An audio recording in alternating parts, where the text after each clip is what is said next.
فأنا ناصح لإخواني بالصدع بالحق تبيض وجوههم. السكوت في مسألة الحزبية يضرها، فاصدع بما تؤمر وأعرض عن المشركين. سلامي على دماج ورجالها والشيخ يحيى ودار العلم يا سعد بانيها. بسم الله الرحمن الرحيم. الحمد لله الذي أرسل رسوله بالهدى ودين الحق ليظهره على الدين كله وكفى بالله شهيدا. أشهد أن لا إله إلا الله وحده لا شريك له إقرارا به وتوحيدا. وأشهد أن محمدا عبده ورسوله صلى الله عليه وعلى آله وسلم تسليما مزيدا لا نبي بعده. إخواني في الدين أعزني wa'azzakumullahu jami'an barakallahu fikum. Sebelum kita melanjutkan bacaan terhadap kitab Tuhfatul Ashab bi Mukhtasaril Adab, seperti biasanya hadis yang terakhir kita baca disetorkan terlebih dahulu, yaitu hadis yang berkaitan masalah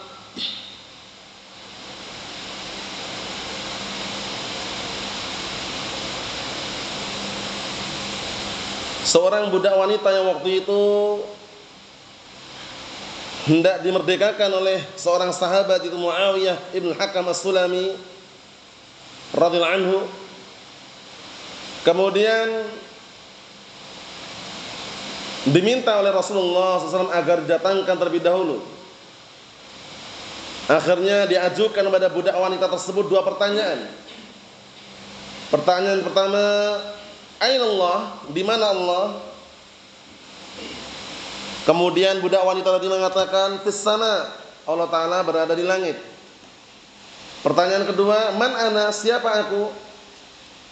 Kemudian budak wanita tersebut menjawab, anta Rasulullah sallallahu alaihi wasallam, engkau adalah utusan Allah. Akhirnya Rasulullah SAW mengizinkan seraya berkata, a'tikha fa innaha mu'minah, bebaskanlah dia karena sesungguhnya dia adalah seorang wanita yang beriman.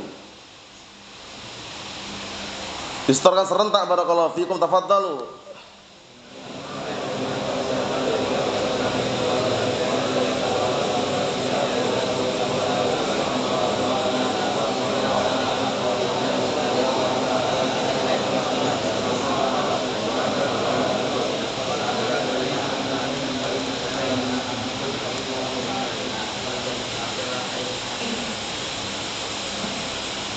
Na'am, ahsantum barakallahu fika, a'anakumullah.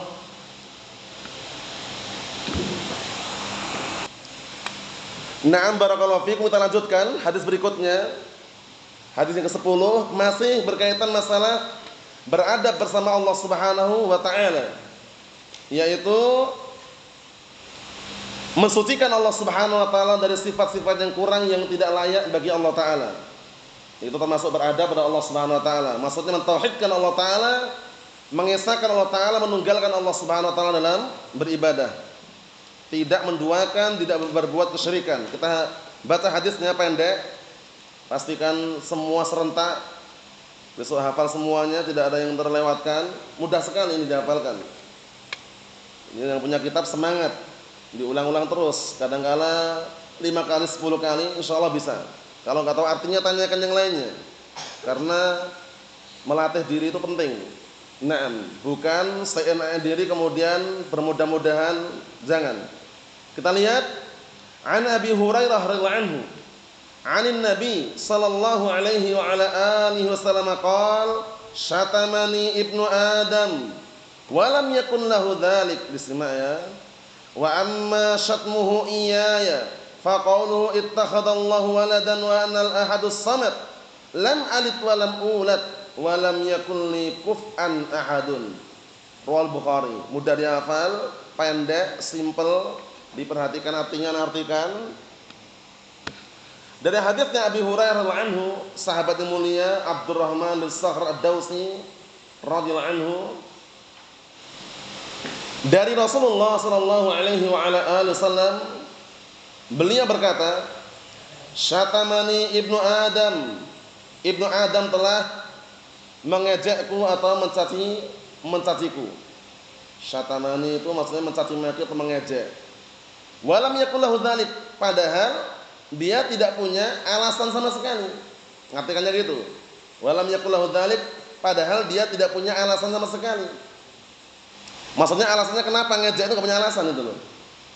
Wa amma syatmuhu iyaya, adapun ejekannya terhadapku, ngartikannya gitu. Adapun ejekannya atau caciannya iyaya kepadaku, faqauluhu, yaitu ucapan Ibnu Adam, ittakhadallahu walada. Ini parah ini. Jadi ucapan Ibnu Adam yang mengatakan Allah Ta'ala telah menjadikan anak. Telah menjadikan anak. Jadi Allah Ta'ala punya anak, kata Ibnu Adam tersebut. Itu termasuk bentuk pencacian dan juga makian, ejekan kepada Allah Subhanahu wa taala. Karena Allah Ta'ala tidak punya anak, itu loh. Paham ya? Siapa di antaranya dari kalangan orang kufar yang mengatakan Allah Ta'ala punya anak? Al-Yahud wa Nasara. Al-Yahud wa Nasara. Orang-orang Yahud mengatakan apa? Dalam Al-Qur'an Karim dikisahkan itu, maksudnya tentang orang Yahud wa Nasara, mereka menjadikan anak untuk Allah Ta'ala. Wa qalatil yahudu Uzair ibnullah wa qalatil nasara al-Masih ibnullah. Kemudian apa kata Allah Ta'ala? Dzalika qauluhum bi afwahihim yudhahiuna qaulal ladzina kafaru min qabl qatalahumullah anna yufakun. Artinya dalam ayat yang mulia tersebut Allah Subhanahu wa taala mengatakan bahwasanya orang Yahud mengatakan Uzair itu adalah anak Allah. Orang-orang Nasara mengatakan Al-Masih itu anak Allah. Dibantah oleh Allah Ta'ala apa? Dzalika qauluhum bi afwahihim. Itu hanya ucapan mereka dengan mulut-mulut mereka saja. Yudhahiuna qaulal ladzina kafaru min qabl. Menyamai, menandingi ucapan orang-orang kafir sebelum mereka. Qatalahumullah anna yufakun. Allah Ta'ala merangi mereka semuanya. Bagaimana mungkin mereka bisa dipalingkan? Maksudnya apa? Maksudnya syahidnya mereka menuduh Allah Ta'ala punya anak, bayangkan itu. Kemudian orang-orang musyrikin juga apa? Mereka mengatakan Allah Ta'ala itu punya anak perempuan. Siapa itu? Para malaikat. Jadi mereka menjadikan para malaikat itu anak-anak perempuan untuk Allah Ta'ala. Dibantah oleh Allah Ta'ala dalam Al-Quran Karim. Antum sudah menghafal semuanya atau sebagian antum dalam surat apa itu? Nah, barakallahu fiik, Az-Zukhruf kalau tidak salah itu ya, nanti dicek lagi. Allah Ta'ala mengatakan wa ja'alul malaikata alladzina hum ibadur rahmani inasa asyhadu khalqahum satuktabu syahadatuhum wa yus'alun. Surat apa itu? Az-Zukhruf bukan? Nah, yang udah hafal ya kasal? Naam. Allah Ta'ala mengatakan dalam Al-Qur'an Karim, disimak baik-baik, bagaimana orang-orang musyrikun mereka menjadikan anak-anak wanita untuk Allah Ta'ala, yaitu para malaikat. Wa ja'alul malaikata alladzina hum ibadur rahmani inasa. Mereka menjadikan para malaikat yang mereka itu hamba-hamba Allah Ta'ala dijadikan anak-anak perempuan Allah Ta'ala. Kemudian Allah Ta'ala marah seraya berkata, asyhadu khalqahum. Apakah mereka menyaksikan ciptaan mereka? Kok bisa mengatakan para malaikat itu adalah banatullah, anak-anak wanita Allah? Menyaksikan atau tidak mereka penciptaannya? Asyhadu khalqahum satuktabu syahadatuhum wa yus'alun. Kelak akan dicatat, ditulis persaksian mereka dan mereka akan ditanya. Lihat itu. Jadi mereka menjadikan para malaikat itu anak-anak wanita untuk Allah Ta'ala. Padahal mereka sendiri, orang-orang musyrikun waktu itu kalau lahir anak wanita gak suka mereka. Pengennya apa? Yang lahir itu anak laki-laki. Kenapa demikian? Nah, karena kalau dilahirkan anak wanita menurut mereka, pertama, tidak bisa diajak perang. Kedua, lemah. Ketiga, kalau dalam masalah pembagian harta itu lebih sedikit daripada kaum lelaki. Paham ya? Nah, makanya disebutkan dalam Al-Qur'an Karim bagaimana respon mereka ketika dikasih kabar gembira dengan lahirnya anak wanita. Apa kata Allah Ta'ala? Wa idza busyira ahaduhum bima bil unsa dhalla wajhuhu muswaddan wa huwa kadhim. Ya kan? Nah, apabila dikasih kabar gembira kepada mereka dengan dilahirkannya anak wanita, dhalla wajhuhu, tiba-tiba wajahnya merah menghitam, marah. Paham ya, seperti itu. Lihat. Karena mereka enggak suka ketika dikaruniai anak wanita. Terus bagaimana dengan adanya agama Islam ini? Dengan adanya agama Islam justru apa? Menyempurnakan semuanya. Lahir anak wanita atau laki-laki semua datang dari Allah Subhanahu wa taala. Tidak ada barakallahu fiik, dipisah-pisah. Kalau lahir anak perempuan demikian, anak laki-laki demikian, kemudian barakallahu fiik, dibeda-bedakan dalam apa? Dalam masalah apa? Yang dilahirkan tersebut, tidak. Semuanya datang dari Allah Subhanahu wa taala. Kemudian apa kata beliau alaihi salatu wassalam? Wa anal ahadus samad. Di sini sebutkan wallahu alam, hadis ini kalau zahirnya hadis qudsi zahirnya. Karena apa? Karena di situ Rasulullah SAW mengisahkan tentang perkataan Allah taala. Lihat itu. Syatamani ibnu Adam wa lam yakul lahu dzalik. Telah mencaci maki aku ibnu Adam dan dia tidak punya alasan apapun mengenai hal tersebut. Wa amma syatmuhu, ini yang ngomong ini siapa kira-kira? Yang ngomong ini siapa? Yang ngomong ini? Yang ngomong ini kan Allah Subhanahu wa taala kan? Karena kaitannya dengan Allah taala. Yang diajak itu bukan Nabi Muhammad tapi Allah Subhanahu wa taala. Lihat, wa amma syatmuhu, adapun caciannya dan makiannya dan ejekannya iyaya terhadapku, yaitu ucapan orang tersebut apa? Ittakhadallahu walada. Allah taala menjadikan seorang anak. Wa anal ahadus samad, padahal aku adalah zat yang maha tunggal. Ahad itu tunggal. Zat yang maha tunggal, zat yang maha esa, as-samad. Apa as-samad? Zat yang semua perkara bergantung kepadanya. As-samad itu adalah apa? Adalah jami'ul umur yurja ilaih. Semua perkara dikembalikan kepada Allah taala, semuanya. Tempat bergantungnya manusia, tempat bergantungnya semua makhluk, itu as-samad maknanya. Paham? Makanya dalam surat Al-Ikhlas apa? Qul huwallahu ahad. Allahu as-samad. Ya kan? As-samad itu apa? Barakallahu fiik, makna as-samad yaitu zat yang semua perkara bergantung pada Allah taala. Paham ya? Semuanya bergantung, mulai dari tumbuh-tumbuhan, hewan, makhluk, semuanya manusia bergantung pada Allah Subhanahu wa taala. Wa anal ahadus samad, padahal aku zat yang maha tunggal dan maha as-samad, yaitu yang semua perkara bergantung pada Allah taala. Lam alid wa lam ulad, lihat. Zat yang tidak beranak dan tidak diperanakkan. Allah taala tidak beranak dan tidak diperanakkan. Paham maksudnya? Tunggal, tidak ada istri wala teman. Paham ya? Barakallahu fiik. Walam yakul li kuf'an ahadun, dan tidak ada satupun yang setara, sepadan, sebanding denganku, kata Allah taala. Kuf'an itu syabihan niddan. Paham artinya?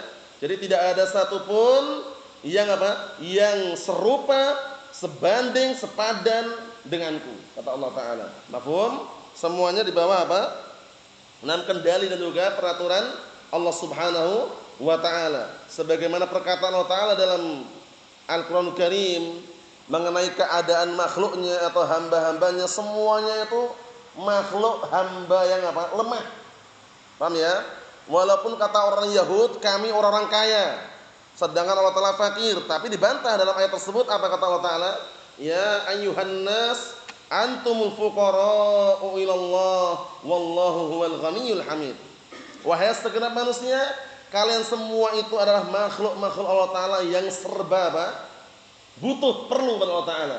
Sedangkan Allah taala zat yang maha kaya dan maha terpuji. Mafhum? Syahidnya apa? Allah taala tidak pernah memerlukan, membutuhkan makhluknya atau hambanya, enggak pernah. Nah, terus bagaimana ketika Allah taala bersumpah dengan makhluknya? Wasyamsi wadduhaha wal laili idza saja, ya kan? Kemudian barakallahu fiik, sumpah-sumpah yang lainnya, ya kan? Bagaimana? Katanya enggak perlu dengan makhluknya. Kenapa bersumpah dengan makhluknya? Para ulama telah menjelaskan ketika Allah taala bersumpah dengan menyebut nama makhluknya, bukan berarti perlu dengan makhluk, tapi menunjukkan betapa besarnya, agungnya makhluk ciptaan Allah taala. Wasyamsi wadduhaha. Bersumpah dengan apa? Matahari. Matahari makhluk yang besar atau tidak? Besar. Siapa yang bisa bikin matahari? Ya kan? Kemudian sinar matahari di awal kali terbit pagi hari, diperlukan enggak tumbuh-tumbuhan? Sama tumbuh-tumbuhan diperlukan enggak? Diperlukan.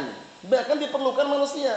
Ya kan, manusia kadang-kala berjemur, ya kan? Biar dapat apa? Sinar matahari di awal permulaan itu. Ada manfaatnya semuanya. Kemudian ketika bersumpah dengan makhluk yang lain, walaili idza saja, ya kan? Walaili demi malam. Karena malam juga luar biasa, lihat malam. Ketika datang malam, hilang apa? Siang.